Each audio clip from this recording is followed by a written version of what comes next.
Exercise 13.3 question first 13.3 करने से पहले आपको ये समझना है कि क्वेश्चन में क्या फाइंड करना है। जब बोर्ड का एग्जाम आप लोग देंगे तो आपको ये क्वेश्चन में नहीं लिख के देगा कि ये एक्सरसाइज 13.3 में से है। आपको एक क्वेश्चन दिया जाएगा, आपको ये समझना होगा कि कहां पे हमें वॉल्यूम फाइंड करना है, कहां पे हमें एरिया फाइंड करना है। तो वो आप बेटा क्वेश्चन को पढ़ के समझ सकते हैं। क्वेश्चन को पढ़ने के बाद अगर आप ये समझ जाए कि क्वेश्चन क्या कहना चाह रहा है, क्वेश्चन में क्या फाइंड करना है, तो फिर आप लोग अच्छे से क्वेश्चन को कर सकते हैं। तो अभी देखिए क्वेश्चन फर्स्ट को देखते हैं हम लोग। अब आप दे रखा है मेटालिक, फिर दे रखा है स्फीयर ऑफ रेडियस 4.2 सेंटीमीटर। एक बेटा स्फीयर है वो भी मेटालिक यानी मेटल का बना हुआ, उसकी रेडियस 4.2 सेंटीमीटर है। इज मेल्टेड, उसको मेल्टेड मतलब उसको पिघला दिया गया। उस दे रखा था आपको क्या, एक दिया हुआ था स्फीयर, उसको पिघलाने के बाद into the recast into the shape of a cylinder, उसको सिलेंडर का एक शेप दे दिया गया। देखना क्वेश्चन को समझना जरा ध्यान से। एक क्या था, स्फीयर था, उसको पिघलाने के बाद उसको शेप दिया गया सिलेंडर का। ठीक, उस शेप जब दिया गया तो उसकी रेडियस आपको दी गई थी। इसमें रेडियस कितनी दे रखी है जरा देखना। Shape of the cylinder of radius कितनी थी, क्वेश्चन देखना बेटा एक बार, 6 सेंटीमीटर। तो यहां पर 6 सेंटीमीटर इसकी रेडियस दी हुई है। Find the height of cylinder, आपको सिलेंडर की हाइट फाइंड करनी है। तो क्वेश्चन में ये समझना है कि हमें इसमें क्या फाइंड करना है। तो आपको केवल एक ध्यान देना है कि स्फीयर था, कोई स्फीयर था, इस स्फीयर की रेडियस थी 4.2। इसको मेल्ट पिघलाकर एक सिलेंडर बनाया गया। इस शेप में इसको रिकास्ट किया गया। क्वेश्चन किससे बनाया, स्फीयर से सिलेंडर बन सकता है। तो ऐसी कंडीशन में क्या इसका एरिया सेम होगा? नो, इसका एरिया सेम नहीं होगा, क्योंकि इसका एरिया अलग है और इसका एरिया अलग है, सेम नहीं होगा। लेकिन ऐसी कंडीशन में एक चीज सेम होगी, दोनों का वेट, दोनों का वजन, मास सेम होगा। जितना वेट इसमें था उतने ही वेट का ये बनाया सिलेंडर उसमें। तो जहां पर वेट मास की बात आ जाए, मैंने बताया वहां पर आपको वॉल्यूम फाइंड करना होता है। क्या फाइंड करना होता है? वॉल्यूम। तो यहां पर स्फीयर को पिघलाने के बाद एक सिलेंडर बनाया, इसका मतलब ये हुआ स्फीयर और सिलेंडर दोनों का वॉल्यूम इक्वल है। दोनों का वॉल्यूम कैसा है? इक्वल। तो आपको यहां पे लिखना है क्वेश्चन में, hence the radius of sphere, the radius of sphere r is equal to 4.2 centimeter. The radius of cylinder r is equal to 6 centimeter. The height of cylinder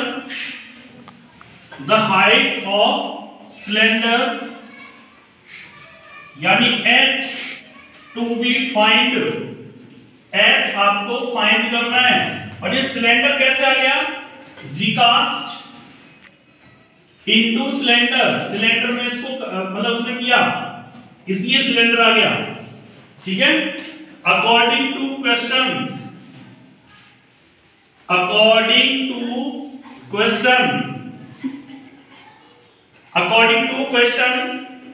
इसमें लिखेंगे आप सभी student, volume of sphere is equal to volume of cylinder. Volume of cylinder मैंने अभी आपको बताया कि अगर किसी भी कोई भी मेटालिक कोई भी चीज हो मेटालिक, अगर उसको बेटा मेल्ट करता है, पिघलाता है, तो उसका वॉल्यूम इक्वल होगा। रीजन, क्योंकि उन दोनों का वेट इक्वल होगा। ठीक है, जब वेट इक्वल होगा इसका मतलब है उन दोनों का वॉल्यूम इक्वल हो जाएगा। क्लियर है? तो अब यहां पर वॉल्यूम ऑफ स्फीयर होता है pi r cube equal volume of cylinder. Volume of cylinder होता है पाई आर स्क्वायर एच, जो मैं आपको पहले पढ़ा चुका हूं, सारे फॉर्मूले आपको लिखा चुका हूं पहले से। अब बेटा हमें यहां ध्यान रखना है 4/3 pi r square H equal pi की जगह पाई रखेंगे। रीजन क्योंकि यहां पाई से पाई को हम कैंसिल कर सकते हैं, काट सकते हैं यहां पे। और यहां पर जो आर था यहां पर हम वैल्यू रख सकते हैं, पाई आर क्यूब की वैल्यू यहां पर आ सकती है रेडियस ऑफ स्फीयर 4.2। इसका मतलब है 4.2 मल्टीप्लाई 4.2 मल्टीप्लाई 4.2। यहां पर पाई की जगह पाई, आर की वैल्यू 6 मल्टीप्लाई 6 मल्टीप्लाई एच हमें फाइंड करनी है, ठीक है। अब देखिए पाई से पाई कैंसिल, 6 से डिवाइड कर देंगे, 6 7 या 42 होते हैं तो 0.7 हो गया, 6 7 या 42 होता है 0.7 हो गया। 3 से डिवाइड कर देंगे, 3 बन गया 3, 3 4 या 12, 1.4 हो गया। क्लियर। अब देखिए यहां पर हमारा आया 4 मल्टीप्लाई 0.7 मल्टीप्लाई 0.7 मल्टीप्लाई 1.4 और यहां पर हमारा बचा हुआ है h। इसको मैं यहां लिख देता हूं 4 मल्टीप्लाई 0.7 2.8, 4 7 या 28, पॉइंट 1 के बाद है तो पॉइंट यहां पे हम लोग लगा देंगे। आगे 0.7 मल्टीप्लाई 1.4, 1 मिनट के लिए पॉइंट को भूल जाओ, मैंने बताया मल्टीप्लाई कैसे करते हैं। तो 14 7 या होता है 98 और यहां पर देख रहे हैं 1 और 1 2 के बाद पॉइंट, तो यहां पर पॉइंट लगाना है इक्वल टू h। अब 2.8 और 0.98 की हम मल्टीप्लाई करेंगे तो बेटा यहां पे देखिए 28 98 मल्टीप्लाई, मैंने आपको एक ट्रिक बताई थी, एक लाइन मल्टीप्लाई 8 8 जा 64, कैरी 6 लिख लो ऐसे, 8 9 जा 72, 2 8 जा 16, 72 16 और 6, इनको प्लस कर लो, ठीक है। तो कितना हुआ 6 और 6 कितना हुआ 12 और 2 14 कैरी 1। अब यहां पे कितना है हमारा 2 9 जा 18, यहां पे 7 और 1 8 और 1 9 हुआ, 2 9 जा 18, 18 और 9 कितना हुआ 27, कितने हुआ ना। तो 2 7 4 1 इक्वल टू h 1 2 3 1 2 3, यहां पर पॉइंट आ जाएगा 2.741 आपका इसका हाइट निकल जाएगी सेंटीमीटर, यानी उस सिलेंडर की हाइट आ गई 2.741 मीटर।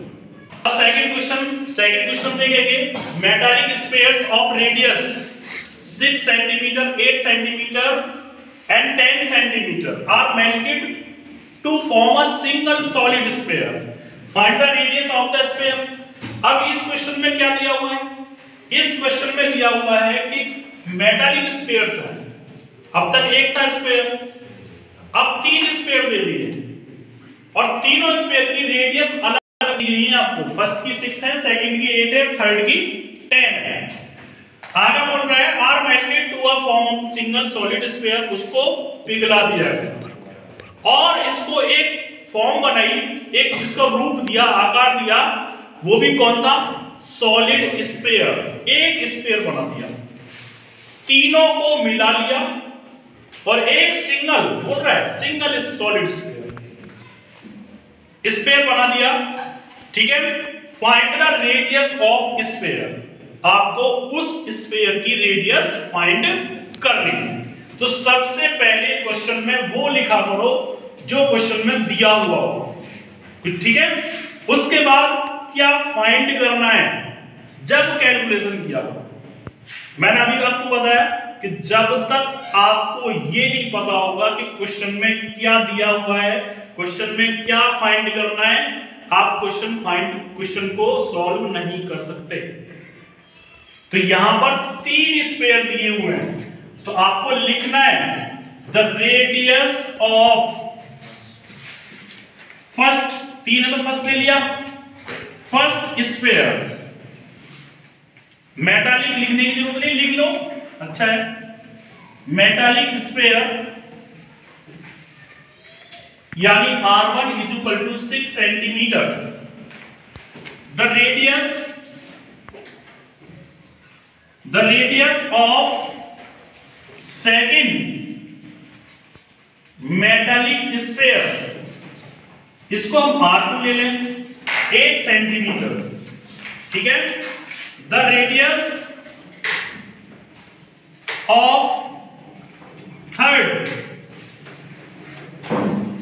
मेटालिक स्फीयर, इसको हम R3 ले लें, 10 सेंटीमीटर। आगे बोल रहा है are melted to form a single solid sphere, ठीक है। इसको हम लिख देंगे melted to form a single solid sphere, single solid sphere. The radius of single solid sphere, single solid sphere यानी R to be find, to be find, आपको वो R find करनी है। अब देखेंगे आप अकॉर्डिंग टू क्वेश्चन, क्वेश्चन के according, question क्या बोल रहा है कि 3 मेटालिक स्फीयर थे, उनको मेल्ट किया गया, पिघला दिया गया, ठीक है। पिघलाने के बाद एक नया सिंगल स्फीयर बनाया, तो तीनों का वॉल्यूम, 3 स्फीयर का वॉल्यूम, तीनों का वेट इस सिंगल के वेट के इक्वल होगा, क्योंकि उसको पिघला रहा है। आप ध्यान रखो, छोटी सी बात का कहीं भी बोलेंगे, कोई भी चीज मेटल की है उसको पिघला, वो मतलब उसने क्या किया, मेल्ट कर दिया, तो मेल्ट कर दिया तो सीधा रखो सर वॉल्यूम इक्वल होगा उसका, क्लियर, ठीक है। तो यहां पर वॉल्यूम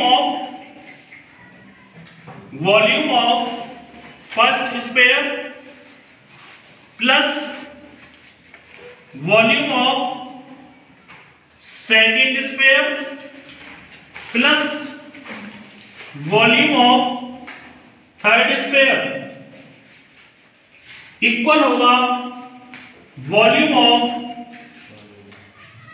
न्यू स्फीयर, है ना, नया स्फीयर बना ना। तो volume of first sphere 4/3 pi r cube और R1 क्योंकि फर्स्ट है। Volume of second 4/3 pi r2 cube. Volume of third 4/3 pi r3 cube और 4/3 पाई r क्यूब। न्यू का हमने r की जगह r ले लिया, क्लियर है। अब देखेंगे 4/3 यहां पर हम कॉमन ले लेंगे, 4/3 यहां आएगा आपका R1, 4/3 के साथ पाई भी कॉमन में है, यहां आएगा R1 का क्यूब प्लस R2 का क्यूब प्लस R3 का क्यूब इक्वल 4/3 पाई r क्यूब। 4/3 से 4/3 कैंसिल, पाई से पाई कैंसिल, ठीक है। इसको मैं यहां कर देता हूं। आगे हम क्या करेंगे, क्वेश्चन में वैल्यू रखेंगे। R1 हमारा 6 था, 6 का क्यूब,